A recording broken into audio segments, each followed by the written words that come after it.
전라남도 신안군 장산도 인근 해상에서 제주발 목포행 여객선 퀸제누비아이호가 좌초하는 사고가 발생했다. 19일 오후 8시 17분경 승객 246명과 승무원 21명, 총 267명이 탑승한 상태에서 사고 신고가 접수됐다고 밝혔다. 선박은 모인도 족도 인근에서 선수 부분이 바위에 걸린 채 약 15도 기울어졌고 선체 일부 파공도 확인됐다고 전했다. 다행히 침수는 없었고 경상자 5명 외에 큰 인명 피해는 발생하지 않았다고 했다. 사고 직후 해경은 경비함정과 구조헬기를 총동원 야간 구조작전을 진행했다. 밤 11시 27분 기준으로 탑승자 267명 전원 구조됐다고 밝혔다. 구조된 승객들은 목포항으로 이송돼 추가 검사를 받고 있는 상황이라고 했다. 이재명 대통령은 단 한 명의 피해도 없어야 한다며 구조 현황을 실시간 공개하라고 지시했고 행정안전부역 시 2차 사고 방지를 위해 모든 장비 투입을 명령했다고 전했다. 정치권에서도 신속하고 정확한 구조를 촉구하는 메시지가 이어졌다고 했다. SNS에는 당시 승객들의 목격담도 올라왔다. 쾅 하는 소리 뒤에 배가 기울었다. 구명조끼 착용 안내 방송이 나왔다등 긴막했던 순간들이 공유됐다고 했다. 가장 중요한 사고 원인에 대해 해경은 아직 최종 결론을 내리지 않았다고 밝혔다. 다만 초동 조사 결과를 바탕으로 선박 운항상의 과실 가능성을 우선 검토하고 있다고 전했다. 항로 이탈 여부, 전방 주시 테만, 항해 과정에서의 판단 미흡 등이 조사 대상에 포함됐다고 설명했다. 또한 사고 해역은 평소 암초가 촘촘하게 분포한 위험구역으로 알려져 있으며 조류가 강해 소용돌이가 발생하기 쉬운 지역이라는 점도 함께 조사 중이라고 밝혔다. 해경은 항해기록, 레이더 교신 기록, 선원 진술 등을 분석해 확정자 원인은 추후 발표하겠다고 했다.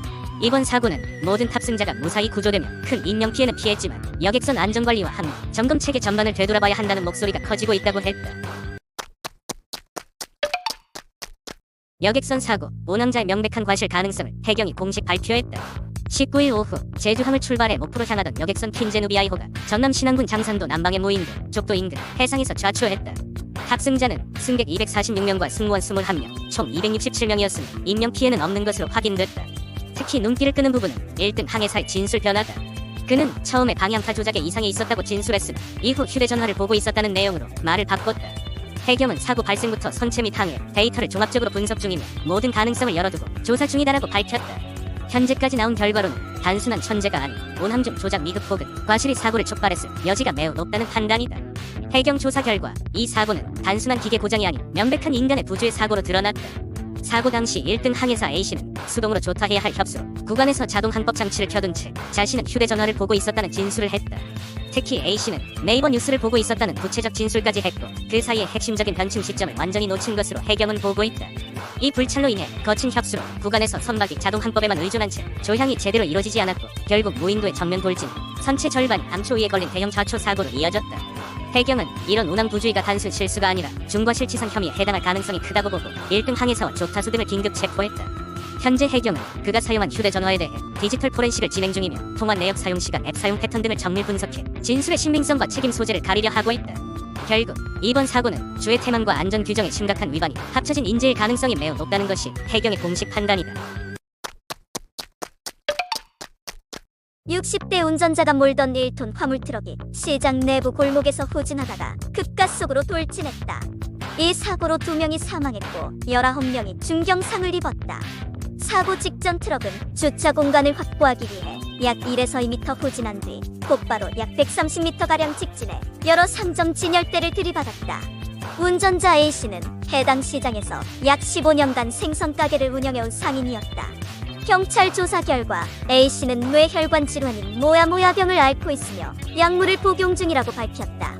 그는 조사 과정에서 운전에 전혀 지장이 없었다고 주장했으나 경찰은 브레이크 등이 작동하지 않았을 가능성 및 페달 오조작 가능성을 함께 열어두고 정확한 사고 원인을 분석 중이다.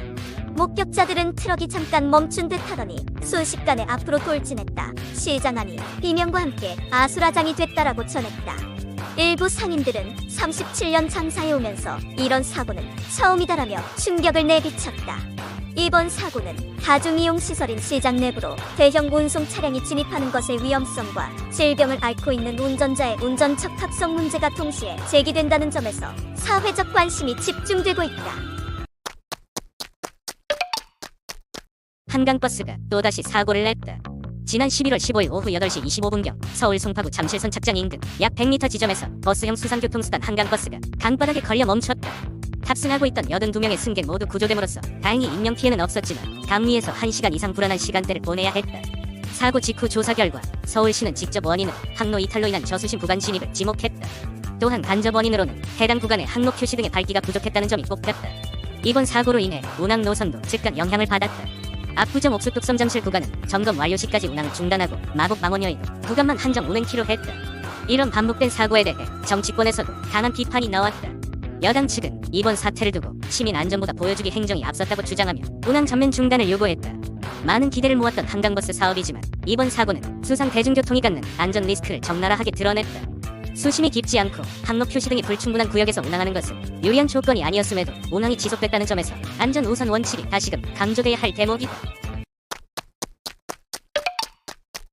울산이 충격에 빠졌다.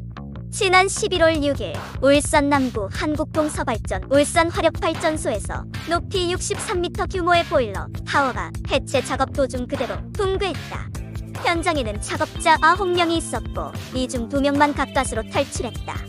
나머지 7명은 순식간에 무너진 철골 구조물 속에 매몰되고 말았다. 구조대는 200시간 넘게 잔해를 수색한 끝에 오늘 마지막 매몰자의 시신까지 모두 수습했다. 결국 7명 전원이 숨진 채 발견됐다. 이번 사고가 왜 일어났는지에 대한 의문도 커지고 있다. 첫 번째 원인은 노후화된 구조물이었다. 문제의 보일러 타워는 1981년 준공된 44년 된 구조물로 전문가들은 부식과 강도 저하가 이미 진행됐을 가능성이 높다고 지적했다. 두 번째는 해체 공법의 위험성이었다. 이 현장에서는 취약화 작업이라 불리는 방식이 적용돼 일부 지지대를 미리 절단한 상태에서 해체가 진행되고 있었다. 그런데 무게 중심이 한쪽으로 기울어지는 상황에서 작업이 강행되며 붕괴 가능성이 급격히 높아졌다는 분석이 나왔다. 여기에 4, 5, 6호기 3개의 타워를 거의 동시에 해체하려는 일정 압박도 있었다고 한다. 세 번째 문제는 하청 재하청 구조 속 안전관리 부실이었다. 현장에는 여러 하도급 업체와 단기 계약직 노동자가 투입돼 있었고 안전 책임과 작업 지시 체계가 복잡하게 얽혀 있었다. 사고 직후 유족들은 도대체 가족이 어떤 작업을 하다가 사고를 당한 건지 아무 설명도 듣지 못했다고 울분을 토했다. 발주사와 시공사가 사고 발생 후 8일이 지나서야 공식 사과를 했지만 책임 소재나 작업 과정에 대한 구체적 설명이 없는 형식적인 발표였다는 비판도 쏟아졌다. 현장에서는 더 안타까운 사연도 전해졌다. 생업을 위해 위험한 현장에 나섰던 노동자들 대부분은 가장이었고 일부는 사고 당일 근무조 교대를 앞두고 금방 끝나니 저녁에 보자고 가족에게 메시지를 남겼다고 한다. 하지만 그 약속은 지켜지지 못했다. 이번 사고는 단순한 해체 현장 사고가 아니라 노후 구조물 관리 부실 위험한 공법 적용 하청 구조에 안전 사각지대가 겹쳐 일어난 예고된 참사였다는 지적이 나온다. 전국적으로 이 정도면 누가 책임질 것인가라는 여론이 들끓고 있다.